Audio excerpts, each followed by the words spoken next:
I just want to jump in here because we've got an update really quickly before I get this posted. The steering committee for the Utah County Republican Party has determined that the way that the votes are going to go for the candidates is going to look something like this. So if you've come to any of the meet and greets after caucus before the conventions, our voting will look a lot like that. So you'll come in, the candidates will have tables set up, and you'll be able to go and talk to any that you haven't had a chance to meet yet. And then what'll happen is you'll credential as a delegate. And then if you're a delegate, you'll get your ballots and you'll be able to cast the ballot sometime during the evening. So these will run from like 6 p.m. to 9 p.m., I think is the plan. And you'll cast your ballot, and then at the end of the night, we'll count them. Our bylaws say that we have to hold these in caucuses, and so what I imagine that means is that all the candidates for a particular race will all be placed next to each other so that you can go and talk to all of them and figure out who you're going to vote for if you haven't had a chance to vet all of the candidates before you vote in the endorsement. So that's what we're looking at. Really appreciate the delegates and candidates for what they're doing, and good luck to everybody. Hey folks, welcome back to another episode of the Utah County Republican Party podcast. We're going to do a quick run through on the endorsement process for the upcoming municipal and school board elections. When Christy and I talked, we basically said we were going to do one where we talked about the election process and stuff like that. So Wendy's our resident expert. And yeah, you've done the elections for pretty much all of the meetings we've done. Yep. So, yeah, let's just talk elections really quickly and help everybody kind of understand what to expect. What I found is that people either get passionate about a particular candidate or the candidates themselves have they want to feel confident that things are going the way they're supposed to. Right. And so if we can kind of set the stage and give people an idea of what to expect, then hopefully folks will show up and see it all work the way that they expected it to, and go home feeling good that we endorse the right people. Yep. So I think the important thing for people to understand is this isn't like our nominating process, right? So it's broader, but it's also a higher bar. Mm-hmm. So kind of like our nominating process, there is a 60% threshold that means something. Right. In this case, that means you get the endorsement. Mm-hmm. So, if you get 50%, you don't get the endorsement. What we're kind of, I think, trying to do is err on the side of if you get an endorsement, it's just like this stellar, you check all the boxes and then some, right? So it doesn't mean that you're not a good Republican or anything like that. And also, like in a lot of these races, there may be a lot of good people that everybody's, and so it could be that you don't endorse anybody. Right. And it's like, hey, I like all of these people. They're great. And so we'll just let the voters decide because there's not a wrong answer in this. So I think that setting that level of expectation is good for people to understand. And it could be that we endorse, let's say there are 5 people running in your city council race. Maybe we endorse 0. Maybe we endorse 1 or 2. Maybe we endorse all 5. Mm-hmm. Right. So it's, it's going to be a very interesting experience for people, but I think it'll be a good thing to look into. Yeah, the previous process was kind of confusing. I was actually the one who wrote the bylaw amendment that changed the way we do this so that it's simpler. And the idea was that, if you can get 60% of the delegates to support you. So to give a little bit of context, we're going to have these special conventions, I think is what we're calling them. Mm-hmm. And so you'll show up if you're a candidate or a delegate, and you'll go into a breakout for your city. And then if you're in northern Utah County, you'll go into a breakout for your school board, or vice versa. I don't know what order we're going to do them in. Order. But what that means is that the votes to endorse candidates happen for the delegates that live in the area that's going to be voting on the person. So if they can't vote for you on their ballot, they can't vote to endorse you. Correct. And so I want to set a little bit of expectation there in that the delegates in Payson may work off of different issues than the delegates in Lehigh. Correct. And so you may have a stellar candidate running in Lehigh that doesn't get an endorsement that would have gotten endorsed in Payson. Right. And so, just keep in mind that it's up to the delegates, and you have to get 60% of the delegates in your area. I think the other thing that also means is that so I ran for school board 3.5 years ago, something like that. And so I had dozens and dozens of delegates that I was trying to get to endorse me. But now that we've split the school district, those voting districts are a lot smaller. And so you're probably looking at 20, 30, 40 delegates. I would think it might be more than that. I know the HD 51 special election we're doing is about 100 delegates. Okay. So you figure HD 54, which is where I live, Highland Alpine and Cedar Hills, that's 2 school board seats. Mm-hmm. So it could be 50, 60 delegates for the school board seat. And then again, if you're in that city, if you're a delegate in that city, then you would be able to vote in that municipal election. Endorsement vote. So what are the ballots going to look like? Okay. So what I am envisioning, and this is what we're planning on doing, is you'll have, so I'll just use my race, my seat as an example where I live. So I'm in Highland. So we have a mayoral race and we have 2 city council races. Same in Lehigh. And then we have a school board seat for Aspen Peaks. Same here too. Yep. And Highland City, it just has one school board member. And I think we've got at this point 5 people running in that race. Yep. So those 5 people, or however many there are, you're going to say, be Aspen Peaks District, whatever it is. Yep. I think I'm 3. Yep. Aspen Peaks We're 3. 5 here. So, okay. Yeah. So Aspen Peaks 3. And I assume at our convention, it'll tell you on your credential what your district is, because we're pretty good about that. Especially where these are new districts, nobody's going to know. Kirby, party secretary, is handling all that, and he's done pretty good to do that in the past. So I would imagine so that's we the case. Should know. Anyway, so it'll say Aspen Peaks, District 3, and then it will have everybody's name with a yes or a no box next to it. It will be in the standard ballot order that we had for our past convention. This was done randomly because, as you may or may not know, ballot order can have an impact. So it's random. And so let's say you and I were running for the same seat. Say Chuck Wood, yes, no. Wendy Hart, yes, no. And then we did our ballots, and you could vote yes on both. You could vote no on both. You could vote yes on one and no on the other. You would leave it all blank. Right. But that target is you'd have to get 60% of all of the ballots of those delegates that were turned in. So it's based on who's there. It's not based on the possibilities, right? But and then that endorsement vote would be done, and we'd tally it up and either get the endorsement or you wouldn't. Yeah. So I just want to clarify, if you've been to the conventions before where we've done this for the school board, because we have done this in the past, and you were confused by the process, it's a different process. Yes. You will get one ballot.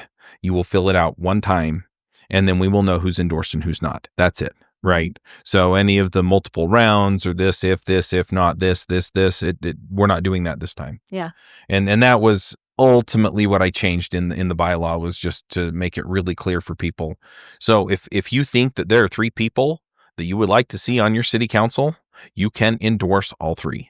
Correct. And if that means that there are 2 other people that you don't feel deserve the endorsement, then you can vote no on them, and they won't get endorsed if they don't get to 60%. And in fact, in other words, the other people have to choose to endorse them, enough of the other people. Same with the mayor, right? And this is the thing that I think we get into that we don't in the partisan elections, is that the primary narrows it to 2 people if there's one spot, right? So the mayor elections or the school board elections, right? It'll narrow it to 2 people.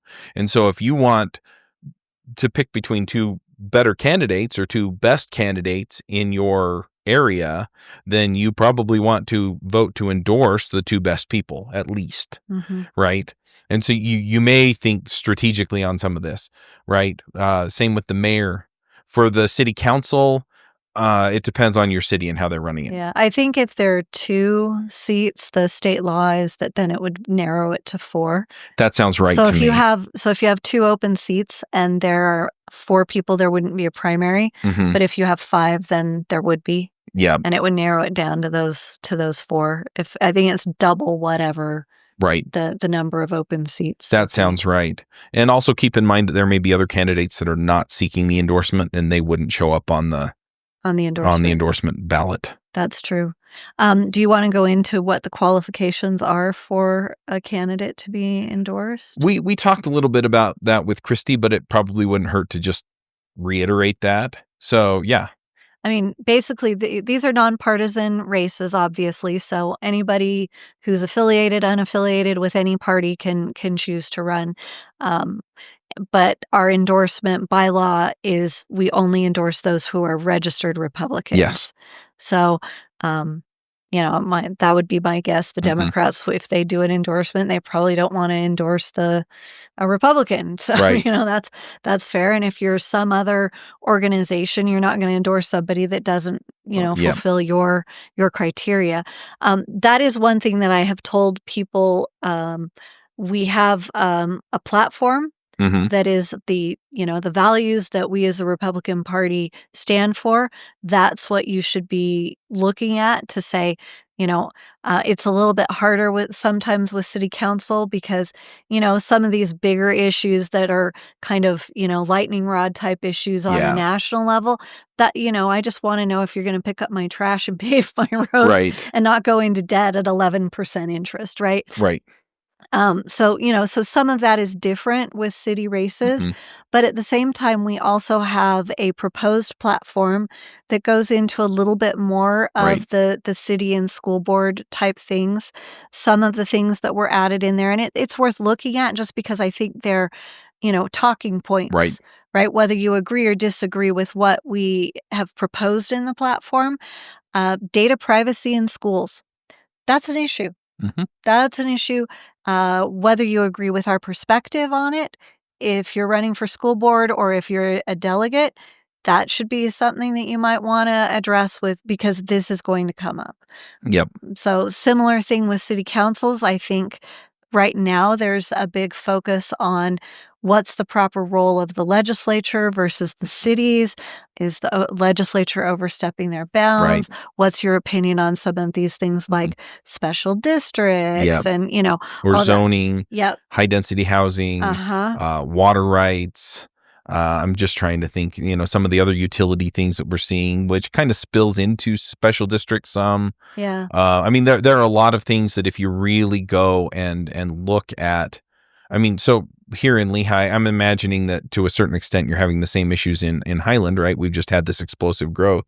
And then the other thing is we've had explosive growth in Saratoga Springs in Highland, or not Highland, Eagle Mountain. And so, and they basically have to come through Lehigh in order to get to the freeway to get anywhere. And so, we have traffic issues, right? How does that impact? And so, how do they work with UDOT for, Pioneer Crossing or 2100 North? But Lehigh Main Street is city. And so, what are they doing there to help alleviate the traffic, or what can they do, right, with what's been built up by the road? And so you get into some of these issues, and if it's impacting you, bring it up. Yeah. Well, and that's the beauty of this process. And I think that's why the party, the Central Committee was like, yeah, let's do this. Yeah. Because what we're interested in is getting more people talking about the issues, more boots on the ground, more people informed and involved, and not just, showing up, getting my ballot, voting, and walking away and thinking that takes care of it. Because our government isn't, well, I vote once and then, I just let them go. Yeah. Because again, I've been on a school board. I didn't know everything. So you need that input from the people. And so having delegates sit down, ask these hard questions of nonpartisan offices, why is that any less valuable than it would be for a state Senate race, for example? Right. Well, and, back to some of the other things. People talk about taxes. Well, the city levies sales tax. Lehigh took out a giant bond to pay for a new city hall and things like that. Mm-hmm. And I'm not going to tell you that I was really, really upset about that, but I was. Right. And so you can go ask these questions. Okay, how do you justify this? Right. How do you feel about this? What would you have done different? Mm-hmm. Right. If they're sitting city council members, ask them to justify what they did. Yeah. But the point is then you can show up and you can say, so-and-so's on the city council, but so-and-so's made some pretty questionable votes, right?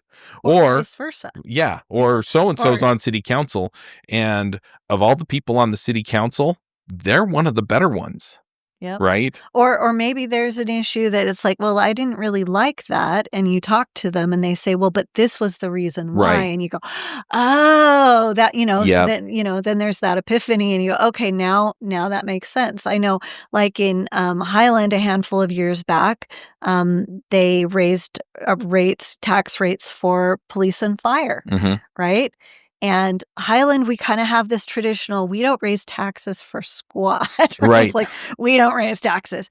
And, but the people were like totally okay with that, Mm-hmm. right? Because it's like, well, we're going to do it for police and fire. Right. We want to be able to pay our policemen and our firemen this level. And this is, and so the city council looks at that. And because sometimes, you do have to pay for things Right. that you want, Well, and you hope that it's not just, hey, this is for police and fire, which is stuff that we like, we need, but also, and here's the budget. Like here's actually why we can't afford to do what we have to do. Right. Right. And so if somebody can break it down for me that way, then all of a sudden I'm thinking, okay, yeah, I may not like the tax hike, but I understand why we need the tax hike. Right. And, this is where I get into city government or the school district raising property taxes is I see them just pissing money away like crazy. and it's like, and then they basically say it's for the kids. And I look at them and I'm going, okay, but I go and look at the things you're doing in the schools and with the money you get. And I'm having a really hard time seeing that you need more money, right, for some of this stuff. Now, if you can sit me down and say, here's our budget, why. and we get these grants, because I was on a charter school board, and so I understand some of the same, right? We get these grants, has to go to these things, and this money has to go this way, and so at the end of the day, the only way we could fund this important thing was to raise your property tax. Right. Well, okay, Yeah. but a lot of times it doesn't feel that way. And so ask those questions, ask the hard questions. And here's the other thing that I really want to encourage people, because you're going to have the opportunity to vet people. We're going to have time for you to do some meet and greet before the endorsement votes. Right. Is kind of listen to what other people are asking about too, because sometimes people are really on top of something that I just didn't even think about. And it's like, oh, I'm going to go ask all the other candidates about that same question and make sure that, Well, I think one of the issues, this was brand new to me. I didn't know anything until I was elected to the school board, but the TIFs, the tax increment financing, which we've seen an exponential, I think, increase of those over the last 20 years. But if you don't know what that is where a developer comes to a city or a school district or all of the above, usually it's all of the above, right, and says, hey, right now you're getting this level of taxation from us, and we want to put in a development, and that's going to increase property values, and then you'll get this level of taxation from us, but we want kind of a rebate for a period of time. Sometimes it's 35 years. But it might be, 5 or 10. Right. And I could see in the short term in a 5 or 10 year mode, and then you get a percentage of that increase. And the assumption is that you wouldn't be getting that growth otherwise. Now, that was a big issue in the county commission race last year, right? This is an issue in city races and in school board races because both of those are taxing entities. And depending on where you stand on that issue, that's always my question for anybody that's in county or city government or the school board. I always ask, where are you at on that Right. issue? Those of you who know my record on that, you can go back and check and see where I land on that issue. But that's the question, because, I think Lehigh, when I was on the school board, Lehigh had something like 8 or 10 TIFs that the school district was was working with Lehigh on. Right. Orem University Place was one of them. doTERRA and PG was another. So, that there are a lot of those around, and it's interesting because most people, I didn't know, I thought I was pretty well informed. Most people don't know what that is and how that impacts you. Right. Because if you give, the idea is in the long term, you'll get more money Right. from the development. But in the short term, especially if the short term has like high density house or housing of any kind, for a school district in particular, you're still going to have to educate those kids. So you're going to build Right. that, but you're not going to get them the full amount of Right. money. So that's going to impact everybody else who's going Right. to have to still fund those kids getting educated. So Yeah. that's an important issue. I will throw out, when I was on the school board in Alpine, and I believe that they still have this, they had 10 different criteria in order to be willing to consider a TIF of some sort. And I think that's very wise. That makes a lot of sense, because then you're not playing favorites with, well, I know the people at this developer, Right, or something like that. And one of them was, if it included housing, then again, as a school district, why would we want to give you a tax break when we're going to have to still educate those kids that are coming through anyway? Yep. For the city, I totally get that, because maybe they'll put in a sewer or a water line, or something like that. So that's the idea behind it. But then maybe the city does the TIF and the school district doesn't. Depending on what it is. So. Well, and I think it's interesting on a lot of these issues too. I find a lot of people, they'll pick an issue like TIFs. And it's black and white, right? And so they're just no, or they're well, it makes a lot of sense because it brings in blah blah blah blah blah. Right. And so I also encourage people to think about, okay, is there a circumstance where it makes sense? Yeah. Is there a circumstance where they've used it and it didn't make sense? Right. And if you do just a little bit of homework, a lot of times you can figure that out. Yeah. Or can you go to a certain level? Like the one that I was involved in initially was the Geneva Steel property, right? Well, somebody wrote an op-ed back in the day that basically said, if you'd done one up to this level that brought it back to green space, that would actually, that's what it was designed for, and that would actually make sense. When you go beyond that level, then you're just moving resources from Orem or the surrounding communities. And so that was a potential criticism that people had of that. Right. But there may be instances where if you go this far, it makes sense. But if you, or, instead of 20 years, 10 years. Right? Because maybe in the short term, maybe you want it for the next 10 years. But if you're giving away that much tax money over 20 years. So, this allows you to get into the nitty gritty with it. Yep. So, and look at everything, that they might be doing. Because like Highland City, as far as I know, they've never done anything with that. So that wouldn't be an issue to ask. Maybe you could ask it in, if this ever came up, would it be something you'd be interested in? Right.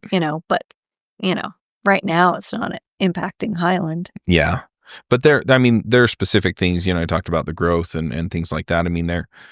We're feeling it here in Lehigh. Yeah. And, a lot of it is, I have conversations with them too about who they'd put on the planning commission. Yeah. Because a lot of times they get recommendations from these unelected committees. And I'm not saying that the unelected committees are necessarily wrong to have, because you cannot do everything. No, you can't. But at the same time, then it's okay. So what's your criteria? What are you looking for from the planning commission? Right? What kind of people are you looking to put on there? Right? Because a lot of times it's, oh, well, so-and-so backed me to be mayor, and so I'm going to appoint them to be on the planning commission. And sometimes you luck out and they're great. Yeah. And sometimes you don't luck out and they're terrible. They don't know anything. Right. Or they've just, it's not even that they don't know anything. It's just that, they don't have a principled idea of what's good for the community. Right. And so they get influenced in ways that aren't helpful. Yeah. And so, anyway, those are the kinds of things. But just to kind of bring it back around, since we were talking about the endorsement votes and things like that, go do your homework. You'll show up. For your municipal, if you're somewhere like Lehigh or Highland, you're going to get 2 ballots. You're going to get one for your mayor, one for your city council. Check the boxes for the people that you want, and and check no for the people you don't want. Mm-hmm. And then and just keep in mind, I guess, if you don't check a box for somebody, that's a no, correct? Right. Yeah. So if it's blank, it's default no. Yeah. Yeah, you have to actively choose the yes box. And the only reason I was thinking we'd have the no box there is I don't want people to feel, if they don't want to endorse anybody, I don't want them to feel an obligation. Right. Because kind of, when you set up the ballot, it kind of inclines people towards, oh, well, I have to pick one, right? Yeah. You don't have to pick anybody, know? And no one will know. And nobody will know. Or you can pick all of them. Yep. And nobody will know. Yeah. And so it's just kind of it's a range, and it's just so that you can see, where you're at, and kind of like, again, I don't want candidates to feel bad if they don't get the endorsement, because honestly, 60% is a very high bar. And so, assume that there won't be, again, 50-50, you're not going to get, if it's 50-50, you're not going to get to 60, right? So don't assume that you're going to get an endorsement. Work for it. And if you do, great. And, should we talk about what benefits to those who get the endorsement, or should that be another episode? I think we talked a little bit about it with Christy as well. One thing that I want to point out is that when I wrote the amendment to the bylaw, I put 60% because that's an outright win at our conventions. And so it felt like, okay, if that's the bar for kind of a unanimous-ish call to endorse this person as a nominee, then it ought to be good enough to endorse a person for nonpartisan races. Right. As far as the benefits go, I mean, we've had discussions. Wendy and I are both on the steering committee for the party as well. So we've had those conversations as well.